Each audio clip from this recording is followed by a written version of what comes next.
ourselves continuously? Why is this? Because we have proven ourselves something else, the opposite, a lot. Had you not proven anything to yourself, had you not been living in any conclusions, any identities, then there is no need at all to prove anything. But because we are internally convinced that only that is real, the other side, the fake side, we have concluded to ourselves that that face of us is the real face, is the inevitable face, that is our inexorable destiny, that we cannot be anything, anybody apart from that which we are in our run of the mill life. Hence there is a need to prove that that which we have already proven to ourselves is false. Are you getting it? Can you explain with an example? One has proven to himself that whenever he would ask a question, he would ask the question keeping in mind what the audience would think of him. Because to him his social standing and respectability are very important. Whenever he has asked a question, in office meetings, in a shop, in a factory, in a system, he has asked the question in a structured way, in a way that is acceptable to the listener. And he has not asked questions which would make him look like a madman, which would make him look a little foolish in the other's eyes.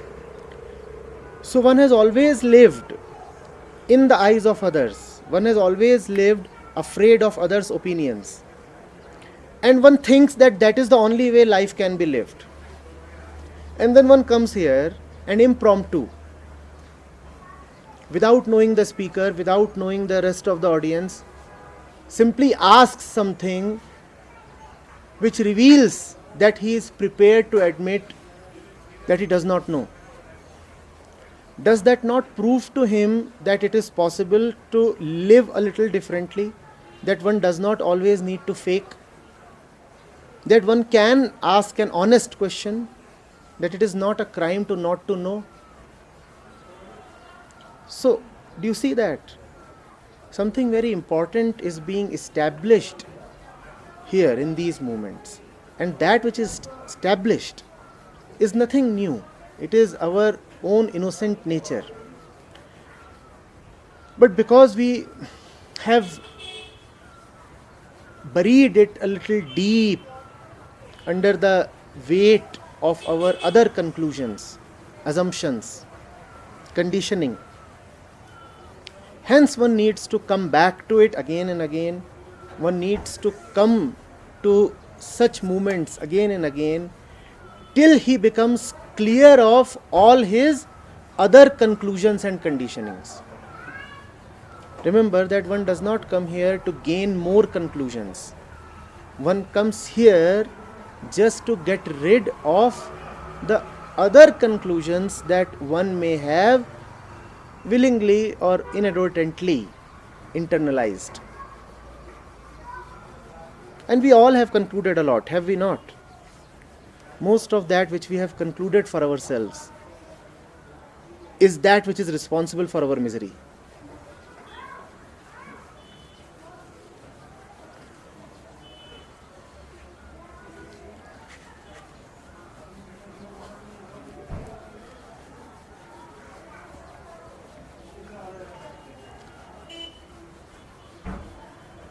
Is it not a conclusion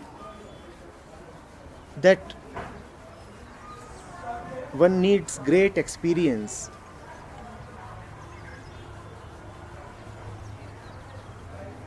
to do anything substantial, that quality takes time?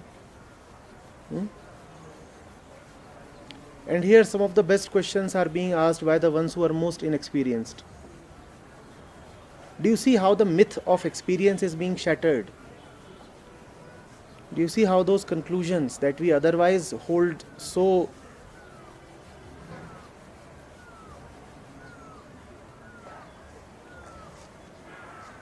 very beyond challenge are being challenged here. Hmm?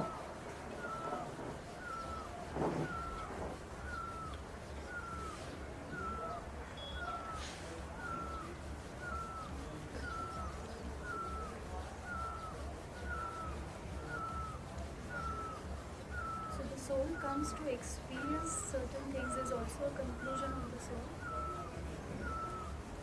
The soul never experiences anything. It's the mind.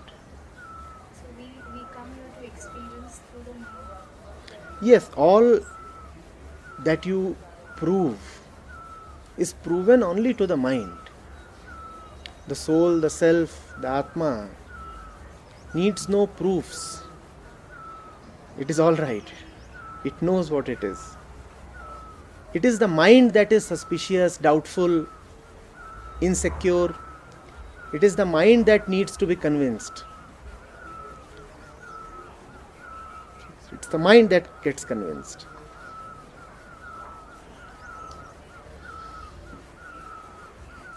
And it is not very difficult to convince the mind, because the mind is already so fed up of all that which it has concluded. Conclusion 1 contradicts conclusion 2, and the mind does not know what to accept.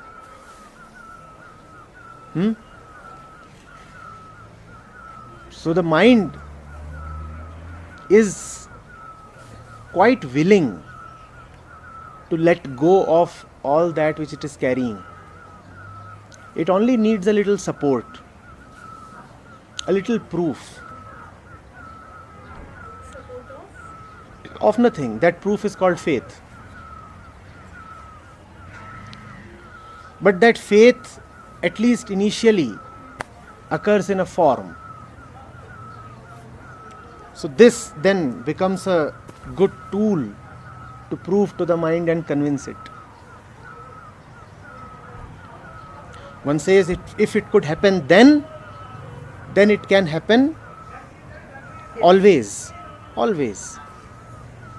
If it is possible for one man, then it is possible for everybody. that is a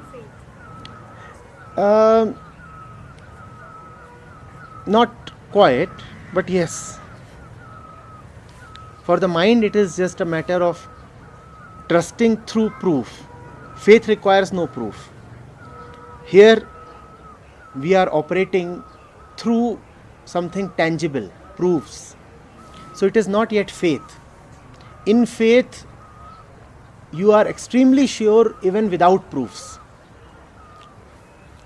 But that faith is something that only a very pure and free mind can live in. The kind of cynical minds that we have come to have, they require tangible proofs. It says, how do I believe? Keep something on the table. How do I believe? Only a very innocent mind can deeply trust without any base, without any tangible foundation. So what does a mind need to be more innocent? The mind does not need to do anything to be more innocent. Just to be conditioned. No, just to see that it is quite cunning. Quite cunning. And that is innocence. Only in innocence can one call cunningness as cunningness. So if I accept that I'm selfish and good in that case. And that acceptance does not need to be then a part of selfishness. You see, she can say that if you accept that you are selfish, then you get this toffee. Or the one who is the first to admit that he is selfish gets this toffee. And then what do? Very quickly we say, I am the selfish one. Now, this is not selflessness. This is just a continuation of the selfishness. So it has to be a very honest, a very real acceptance. I see this. I'm not merely verbally acknowledging it. I really see that I operate in a very limited way. That all that mostly matters to me is my personal welfare.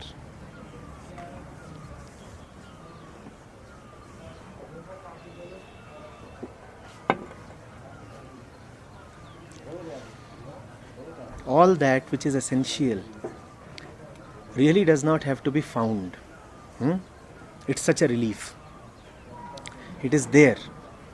One only needs to get rid of all that which blocks the contact.